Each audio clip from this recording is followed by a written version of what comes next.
বিশেষ চাহিদা সম্পন্ন ব্যক্তিদের সার্টিফিকেট প্রদানে উদ্যোগী হল মালদা জেলা যুব তৃণমূল।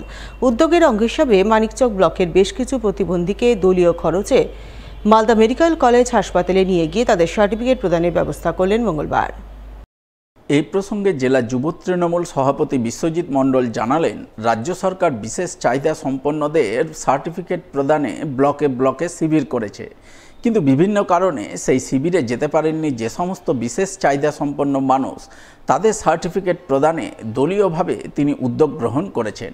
সেই উদ্যোগের অঙ্গ হিসাবে জেলার বিভিন্ন ব্লকে বিশেষ চাহিদা সম্পন্ন ব্যক্তিদের মালদা মেডিকেল কলেজ হাসপাতালে এনে তাদের সার্টিফিকেট প্রদানের ব্যবস্থা করতে উদ্যোগী হয়েছেন, যার অঙ্গ হিসাবে আজ মানিকচক ব্লকের বেশ কিছু বিশেষ চাহিদা সম্পন্ন মানুষজনকে মালদা মেডিকেল কলেজ হাসপাতালে নিয়ে এসেছেন।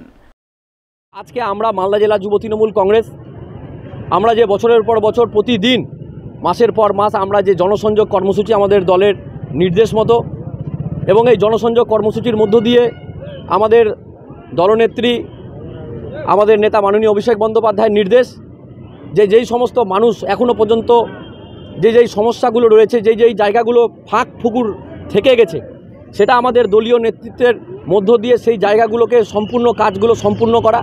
আমাদের সরকার মমতা বন্দ্যোপাধ্যায়ের নেতৃত্বে প্রতিবন্ধীদের জন্য ব্লকে ব্লকে হসপিটালে শিবির করেছে। তারপরেও হয়তো বেশ কিছু প্রতিবন্ধী আছে যারা হয়তো ক্যাম্পের খোঁজখবর পায়নি বা পৌঁছাতে পারেনি।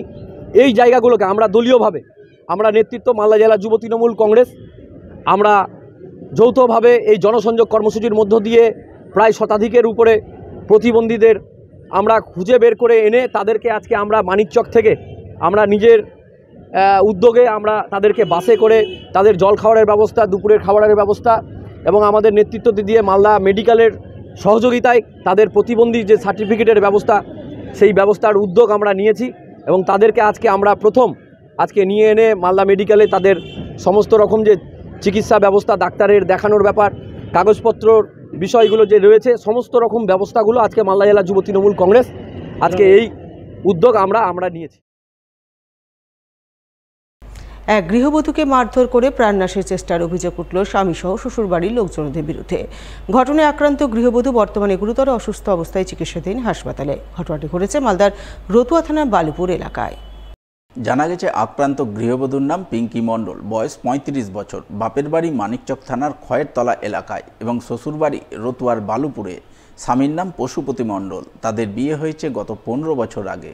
বর্তমানে তাদের ৩ ছেলে মেয়ে রয়েছে। গৃহবধূর বাপের বাড়ির লোকজনেদের অভিযোগ, গত কয়েক বছর ধরে পিঙ্কি মণ্ডলের উপর তার স্বামীসহ শ্বশুরবাড়ির লোকজনেরা নানা রকমভাবে অত্যাচার চালিয়ে আসছে, যা সম্প্রতি আরও চরম আকার ধারণ করে। পিঙ্কি মণ্ডলকে তার স্বামীসহ শ্বশুরবাড়ির লোকজনেরা মিলে মারধর করে বাড়ি থেকে তাড়িয়ে দেওয়ার চেষ্টা করে। গৃহবধূ বাড়ি ছেড়ে যেতে নারাজ হওয়ায় তাকে বেধড়ক মারধর করে প্রাণনাশের চেষ্টা করে। তাকে বাঁচাতে তার ছেলে এবং ভাই ছুটে গেলে তাদেরও মারধর করা হয় বলে অভিযোগ। যদিও পরে স্থানীয়দের সহযোগিতায় আক্রান্ত গৃহবধূকে রতুয়া গ্রামীণ হাসপাতালে ভর্তি করা হয়। পাশাপাশি তার বাপের বাড়ির পরিবারের পক্ষ থেকে রতুয়া থানায় স্বামীসহ শ্বশুরবাড়ির মোট 5 জনের নামে লিখিত অভিযোগ দায়ের করে তাদের শাস্তি দাবি করা হয়। আমার বাবা আর আমার জেঠুরা আর আমার জেঠি মিলে মানে আমার মাকে ঘুরতে বের করছে মেরে যে বের হয়ে এখান থেকে বের বলছে।